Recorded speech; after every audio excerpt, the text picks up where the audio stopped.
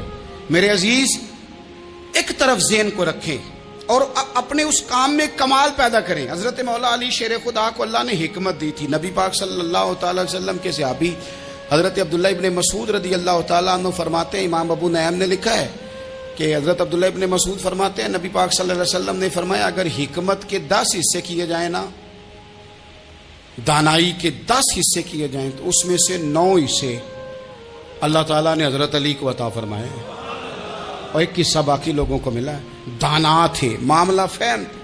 کچھ بندے بڑے منافق قسم کے تھے، تو حضرت علی اذان ہو گئی تو وہ حضرت مولا علی شیر خدا کے پاس آ گئے، اذان ہو گئی، حضرت علی نے جماعت کرانی۔ ان کا خیال تھا کہ آج ہم نے جماعت لیٹ کرانی ہے کسی طریقے سے۔ ہم چونکہ زیادہ باتیں، میں دوستوں سے کہتا ہوں بہت زیادہ خبریں نہ دیکھا کرو، بہت زیادہ بھی چیزیں نہ سنا کرو۔ آپ تو میرے بھائی موبائل کے اندر چلے جائیں گے، پھر باہر کی دنیا تو اور ہے، تو تھوڑا باہر بھی نکلیں تصویروں سے، تھوڑا باہر بھی آئیں، دیگر معاملات بھی دیکھیں۔ ہمیں بڑے بڑے اچھے لوگ زندگی میں مل جائیں گے، لیکن ہم ان کے قریب نہیں جاتے، ہم دیکھتے نہیں کہ اصل بات کیا ہے، سنی سنائی چیزوں پر زیادہ گمان کرتے ہیں۔ اب حضرت علی چونکہ بڑے دانا تھے، مسلح پہ بڑھ رہے ہیں، جماعت کھڑی کرنی، اللہ اکبر کہہ رہے ہیں، بندوں کا خیال تھا نماز لیٹ کرانی ہے۔ نے فٹافٹ حضرت علی سے کہا کہ حضور ذرا وہ جانور تو بتائیے گا کتنے ہیں جو انڈے دیتے ہیں، اور ذرا وہ بھی بتائیے گا جو بچے دیتے ہیں۔ یہ اب کتنے کو بندہ جانور گنے، آہستہ آہستہ بندہ شمار کرے، ہو بکری جو ہے وہ بچہ دیتی ہے، مرغی انڈا دیتی ہے، اور گائے جو ہے وہ بچہ دیتی ہے، اور بطخ جو ہے وہ انڈا دیتی ہے۔ بندہ تو یہ گننے لگ جائے تو حضرت علی شیر خدا یہاں ہاتھ ہیں، فرمانے لگے گھر جا کے گن لینا۔ موٹی سی بات بتاتا ہوں، جن جانوروں کے کان باہر ہوتے ہیں وہ بچے